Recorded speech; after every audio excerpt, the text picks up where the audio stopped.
Magandang hapon mga kabay. So meron po akong approved repair dito mga kabay. Ayan, 39192 liter B. Dito 5032. Bali po ang papalitan mga kabay, liver, tsaka o-ring, tsaka plug. Ayan, ito po yung plug mga kabay. Ito yung o-ring. Tapos yung selector hammer niya na ang pangalan ay liver.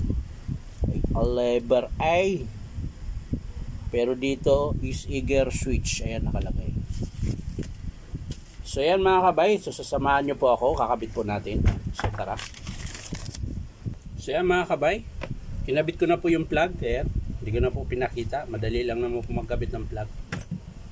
So ito na lang mga kabay yung selector gear nya or lever ang pangalan. Ayan. So ito, kailangan natin kalasin ito mga kabay dahil kakabit po natin yung o-ring.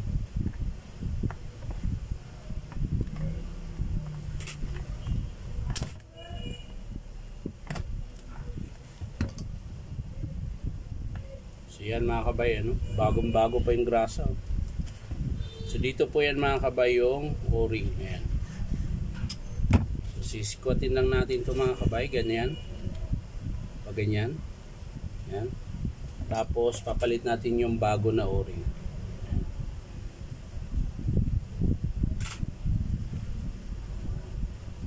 Tapos ang pagbalik niyan mga kabay, ganyan lang din po. Ayan.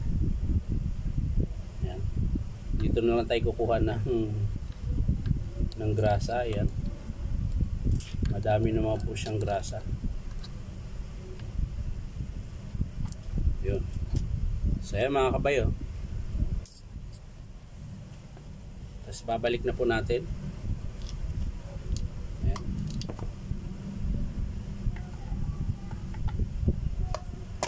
Ayan. Tapos screw.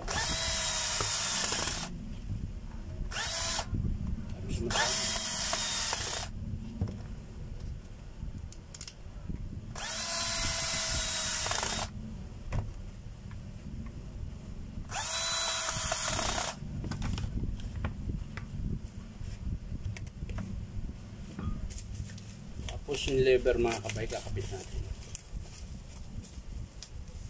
Ito maganda to na lever mga kabay dahil bakal na po yung pinakapin niya. Kumpara mo dito sa dati na plastic lang po siya. Ayan. So pagkabit nito mga kabay, sasaksak nyo po siya. Ayan, tapos paandarin nyo.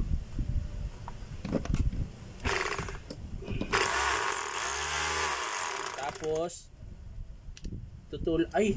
hindi ko pala naunat yung spring na napitpit mga kabay. Kalas ako ulit. So yan mga kabay, naayos ko na po siya. Ayan. Ganun na po ang itsura sa bago. Ayan. Yun na po yung bagong spring. Ayan, nakaganyan po siya. Ayan. So parehas na po siya mga kabay. Ayan. Kanina kasi mga kabay, nakaganyan yan. Ayan. Ganun po yung itsura kanina. Ayan, nakaganyan. So inunat ko lang siya, in-straight ko lang para magiging ganito. So ang pagkabit niyan mga kabay, ganyan lang din. Tapos long nose. Ayan. Tapos dyan po tatama itong pin na to, dyan po sa gitna siya papasok. Ayan. Itong pin na to dyan sa gitna ng spring. So isasara na natin mga kabay.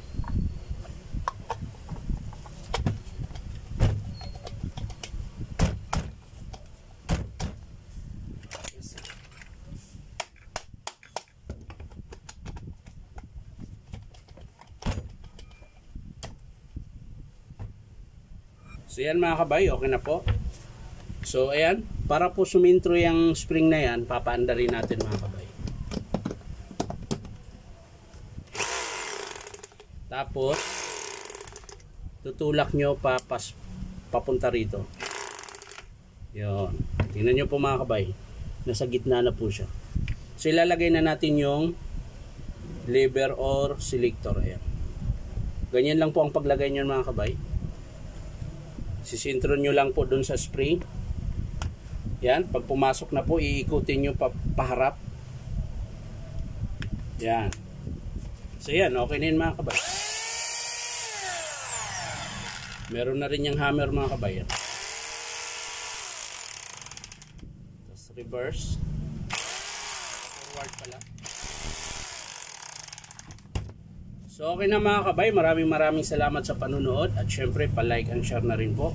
At syempre subscribe nyo po itong aking YouTube account na Inong Tabay. So ito lang po pinalitan natin mga kabay. Ayan. O-ring, tapos selector. At syempre yung plug. Ayan, wala kasing plug to kanina. Ayan.